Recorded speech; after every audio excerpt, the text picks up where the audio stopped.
make an impact. Like once you meet me, there should be something you're taking home. And this is really unbeatable and very hard to find, especially in the workplace from our bosses and all that. But having someone like this is really a privilege. And I would like you to make welcome YF, please, to take us on the next session. Thank you, Mr. Yemi, for being around. You're welcome. Yes, he's around.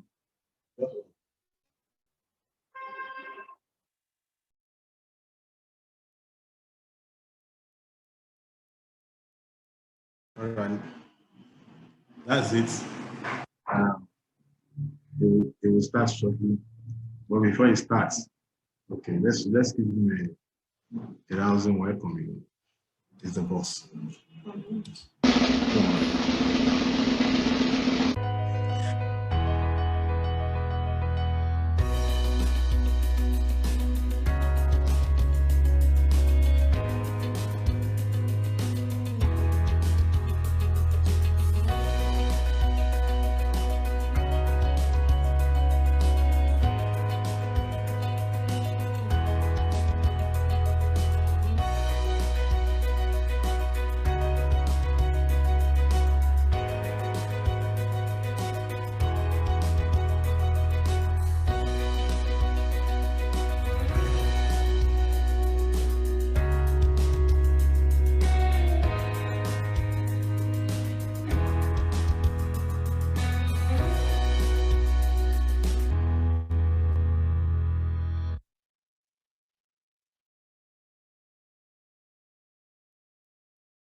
Okay, thank you very much. Good morning, everyone. Please confirm that you can hear me. Yes, you can. Okay, good. Thank you very much, sir, and thank you once again for inviting me to this session. So it's interesting that we are still talking about a couple of things after almost 1 year of what happened to the entire world. So what I want to do is to just set the tone or set the context for the conversation that my guys will have with you guys later during the breakout session. Mine is just the context.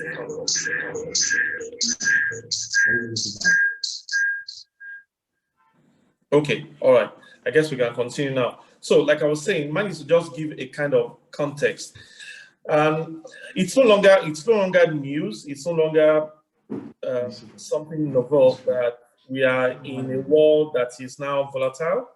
That volatility happened a long time ago. It's no longer news. But what has happened is that volatility has left us as employees and also as organizations very vulnerable. So we moved into a volatile world that left us vulnerable. In addition to that, the times have been uncertain. And what has happened also is that we are unsure of tomorrow, we are unsure of next year, we are unsure of another 3 to 5 years because of the uncertainty that has happened in the world. Our lives have become complex. Everything is on the go, everything is online, and we are constantly therefore conflicted about the choices to make today and the choices we need to make relative to tomorrow. And the last one is that, oh yes, our world has become ambiguous. And that ambiguity has left us largely anxious about what's going to happen to me, what's going to happen to my job, what's going to happen to my business, what's going to happen to my organization. So that VUCA world was happening on one side, and the impact from employee-employer organization perspective was also one of VUCA. So we became vulnerable, we became unsure, we were conflicted, and we have become conflicted, and also a bit of anxiety. Just yesterday, I had somebody come to see me, and in her mind, she wasn't so sure what next to do. Is it a master's degree? Is it certification? Courses online? What really should I do so that I can get ahead in my career? So it's a different world right now. The reality, however, is that despite what has happened, we must still thrive. We must still not only survive, but thrive in the new world. So what do we need to do, therefore, given the fact that, hey, this virus that has come to our world is not going to go away very soon. We've been told that it's going to stay with us for another 2 or 3 years. Yes, we might find the vaccines, but will the vaccines get to the entire world at the same time? Maybe not. So what we're saying is that whatever has happened to us has happened. Change has happened. We are going to witness also some level of changes in varieties of ways. But what do we need to do, therefore, differently within a world where we have become vulnerable, unsure, conflicted, and very anxious? What do we need to do? So I've just run through about 2, 3 things. Like I said, mine is just to set the tone, set the context for the breakout sessions. I'm sure that my colleagues are ready to take you through their journey and what they think we need to do so that we can get ahead in terms of retooling and reskilling ourselves for the new world that has happened already.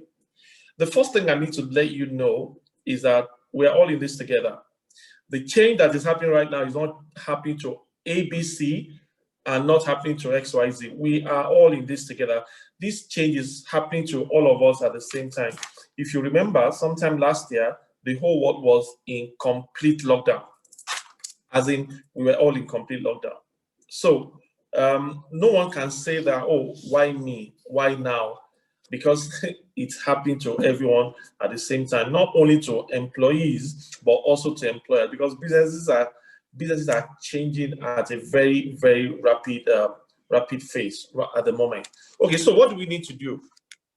What do we need to do to embrace the changes, to still put ourselves in a position of advantage and get ourselves ready for the new realities as it impacts us as individuals? So first thing first, embrace change. That's my message. This change that has happened to all of us, like I said, almost at the same time, we've got to embrace it fully. Change has come. And what we need to do is embrace change and hug the new realities. And possibly, please get ready for more changes. Somebody said the world has, no, I said to someone that the world has changed. And the person said to me, no, Yemi, you're wrong. The world is changing. That's the reality. The change that we've seen in the last 1 year plus might be totally unprepared for so many people, but the lessons we are taking from that is to say that, okay, given the new realities now, let's prepare for more change. So embrace the change that has happened and hug the new realities. They're not going to go away. Now, number 2, what I'm saying is that those who are ready for the new world, they quickly got themselves ready by retooling and reskilling. We've been talking about the future of work for about 2-3 years now, and some individuals, some organizations were ready from the perspective of the future. Others were thinking, no, this is Africa, this is Nigeria, nothing's going to happen 2030, maybe 2050. See how long it took GSM to get to our world, whilst the other guys were moving on with 4G, we were battling with 3G. So we were just waiting and hoping that future was still in the distant somewhere in the remote part of our mind. It's still it's not something that's going to happen to us immediately, but hey, it happened suddenly. So those who were ready for that change, for that envisaged change, they were given some sort of head start. They had the first mover advantage because they were not victims of change, but they were part of the change that was happening. So the not so good news is that for those who were not ready for that change, it's maybe just 1 year too late. But I say that the best time to plant a tree was 10 years ago, 20 years ago, and the next best time is now. So if you have not planted that tree of retooling and reskilling to embrace the new realities, which is today, which is now, maybe it's a bit late, but maybe it's not too late. Maybe this is the time to start something, to start preparing ourselves. This is the time to retool, to reskill, to meet the new reality. Guys who have moved ahead of us, by doing that 3-4 years ago, they've taken some advantage already. And we can't take that away from them. So what do you need to do, therefore, as an individual to retool and reskill? The first thing you need to do is to mind the gap. What gaps do you see between where you are right now and the new realities around you? That's number one. Number two is to mind the gap from the perspective of where you are and where you want to be.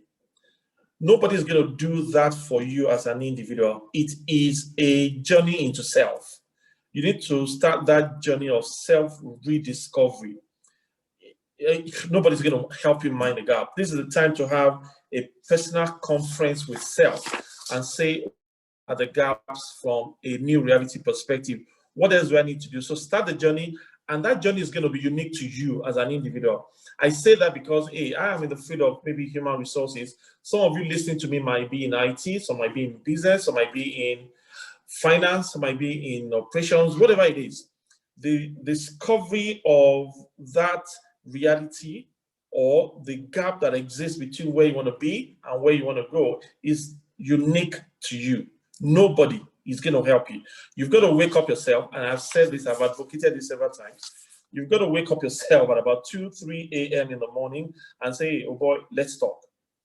What do I need to do? Where are the gaps from a new reality perspective?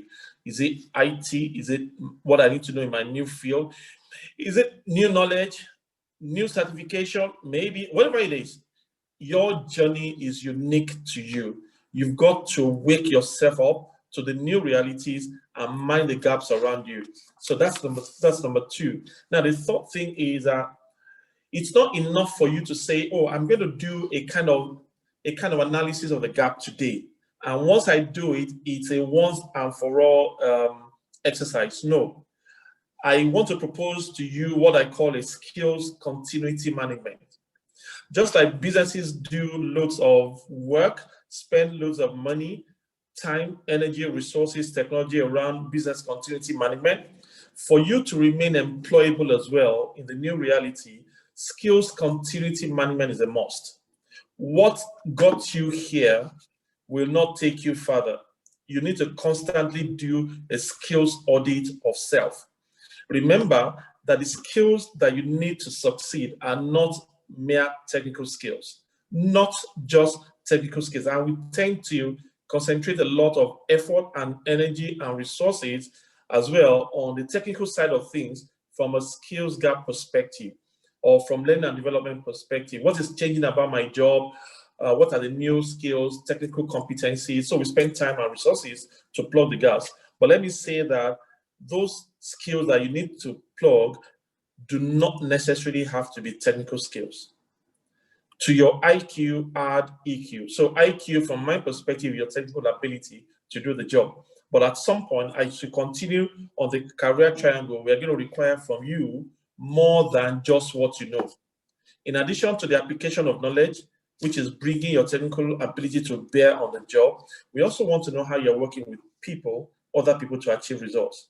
So to your IQ technical ability, please add emotional intelligence. It is a skill of not of the future anymore, it's a skill of now. If you're not emotionally intelligent in what you do day to 5 every week, don't be surprised at the end of the year if you're not promoted. Don't be surprised at the end of the year if you don't get a salary raise. Don't be surprised at the end of the year if your rating is below average, possibly because you're just concentrating on your technical ability to deliver on the job. But I'm saying that to your IQ, add EQ, and even as you progress, please, there's a space in your career journey for political intelligence. You also need to be politically aware of your environment. You need to know the interplay of influence, politics, and power in your organization. And I'm not saying play politics. I'm just saying that you need to be organizationally aware. And if you want to go a step further, I would say add CQ to your PQ, which is your communication skills. For me, communication is almost everything. The way you relate with people, the way you communicate. I've seen people who know stuff, but the ability to communicate the same stuff is a challenge. You've got to embark on that journey to move from not just knowing, but adding what you know also to adding how to express what you know to what you know. That's very important. And if for whatever reason you are one of those who believe in the unseen being, unseen entity in the in our world, you need to also add spiritual intelligence to your equation: IQ, EQ, PQ, and possibly also intelligence from a spiritual perspective.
All right, can you hear me now?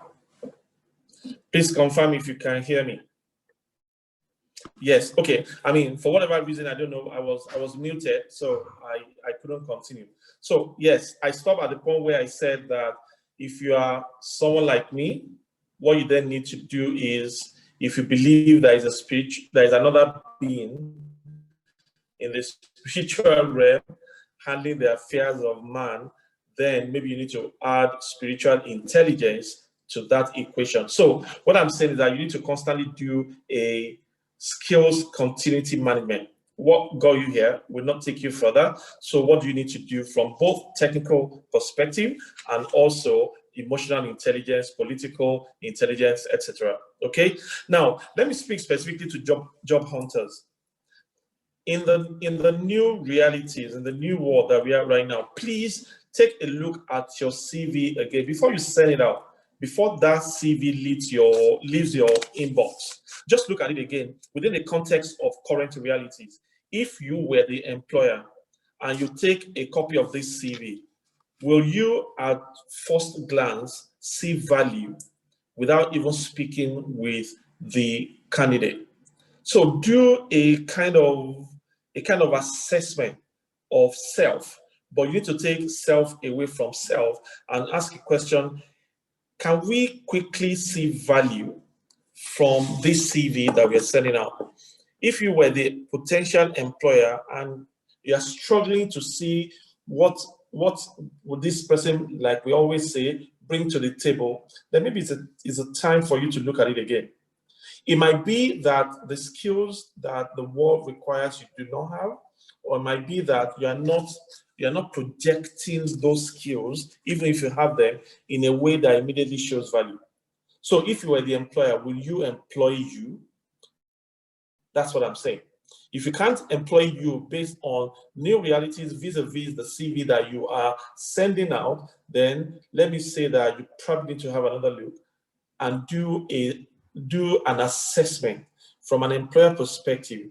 And if you think you're not ready for the new world, whatever you need to do to quickly get yourself ready, the time to do it, therefore, is now. So look at it again. If you are sending out your CVs and it looks like, Yemi, nobody's calling me back, I'm sending out my CVs, and I get that a lot. I don't know what I'm doing wrong. Just look at it from, don't look at it emotionally. Look at it from an employer's perspective. If you were the employer and you look at this document, will I be able to see value immediately? Okay, the fifth thing I think we should do in the new reality is to digitalize our skills. You've got to be digitally ready for the new world. The world has moved very, very fast in the last 1 year. Do not bring your old self to the new world. Digitalize your skills. Be digitally ready for the new world. Do not bring your old self to the new. Today's employers are looking for new and innovative ways of solving problems. The way we did those things 3 years ago, 4 years ago, those ways don't work anymore. So update your skills constantly from an outside-in perspective. So move away from what I have, what I can do, what's in my hand, to what's my world requiring from me? What does the world need to see? What should I give to the world? Otherwise, it will just be that we are constantly hitting a brick wall. Update your skills from an outside-in perspective, and please avoid the mirror syndrome. Don't just stay in front of the mirror and looking at yourself and looking at which other ways can I sell myself to the world. Rather, it should be, what is the world looking for that I can sell to the world? All right. So please move from the mirror syndrome and embrace the window paradigm. The guy who's looking out of the window is the person who's looking out of the world and asking, what is the world asking from me? Sixth thing that I'll say, knowledge or certifications, competence or credentials. Most people listening to me now, I think, might know my position on this. What should I focus on? Is there a place for certifications? By all means, yes. However, this is what I say on this particular topic. What I say is, what is more important is your ability to transfer what you learn through certifications to bear on your job to the point where value is transferred. If all that is transferred to you from that process is your certificate or your certification, then we might not have gained a lot. But if the end game of that journey to certification is to bring to bear knowledge, new advisory, new ways of doing things to the place of work on Monday after the certification over the weekend, by all means, please go for it.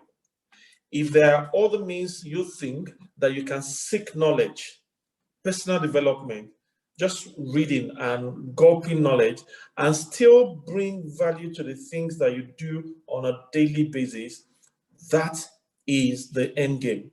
Knowledge that you can apply to the point where value is seen on what you do on a daily basis. If we can't transfer that, then certification will not replace competence. Go for knowledge. Let it show in how competent you are to provide solutions to the business. Otherwise, certification is not a means. It's only a means to an end. The end game itself is adding value. And the last thing I'll probably say is this, that the new world is about value creation. Ultimately, it's about value creation.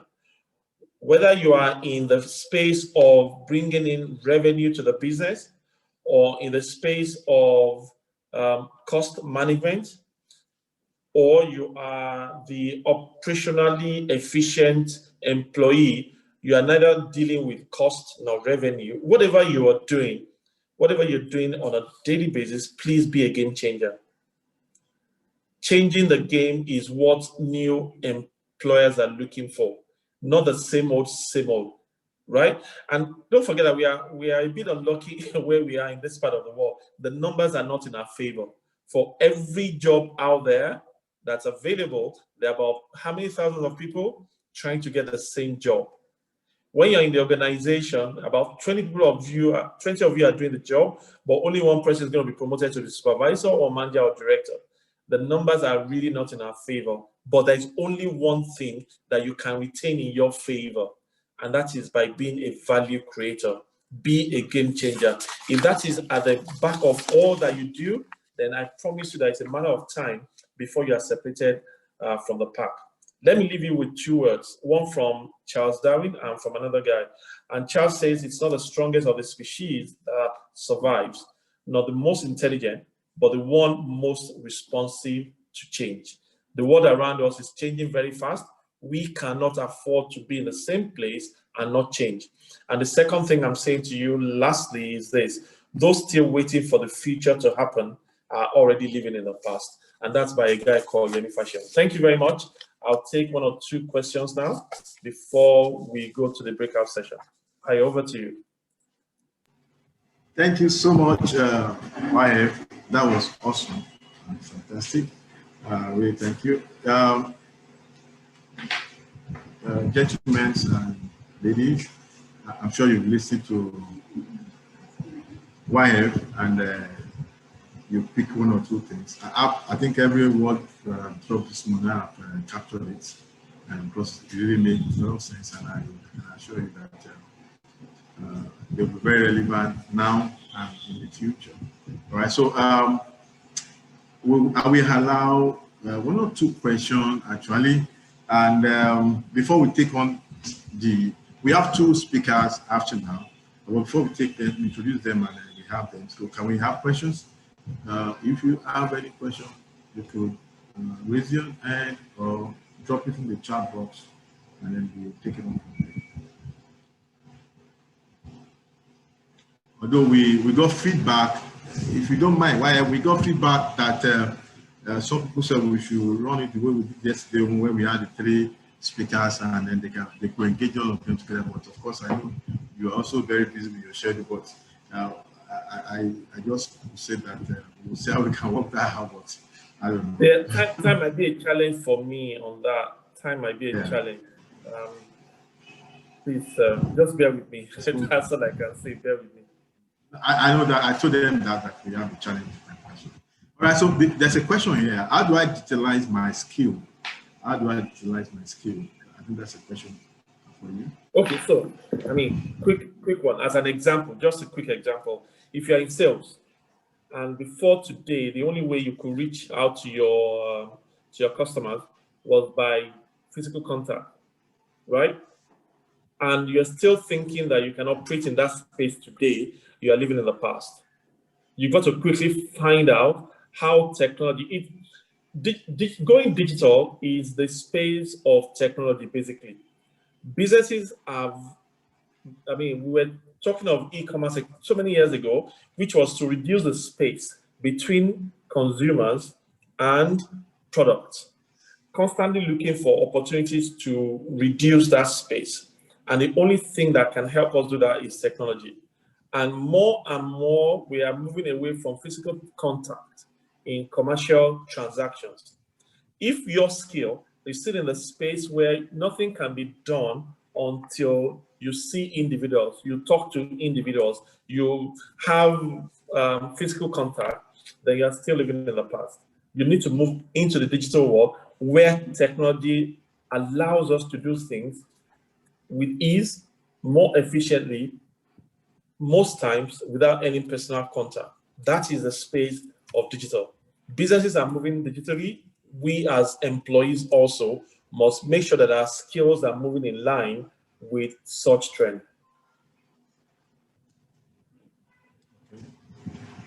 All right, I believe that answers your question now. Okay, any more questions? Do you have more questions? Questions, please. DDO, I cite you. Good morning.